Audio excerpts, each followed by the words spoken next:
Assalomu alaykum, саламатсыздарбы? Бул жер Ош Бишкек трассасы. Барпы айыл өкмөтүнө карайт. Ташакур деген айылы. Бул жер могу жол ошол главный Бишкек Ош трассасынан примерно бир 500 метр келет. Ушул жерде келгениңизде бул жакта мына сол жактагы могу бош жерде 30 метрге 33 метр болгон жер тилкеси сатылат. Бул жерге көрүп турганыңыздай электр энергия келген, стабалар түшүрүлгөн. Бул жердин 30-33 метр болгон жер тилкенин кызыл китеби бар.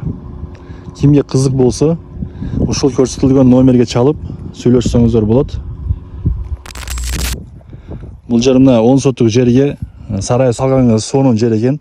Чөп жакшы өсөт экен бул жерде. Бул жакта мына үйлөр бар, сарай дагы бар экен. Бул жакта полный үйлөр. Свет, электр энергия келген.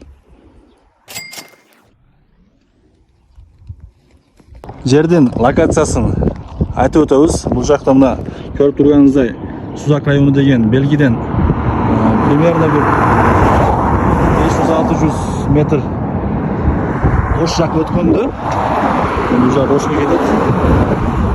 Бул жерде мына ушул көчө бар. Азырынча көчөнүн аты жок экен.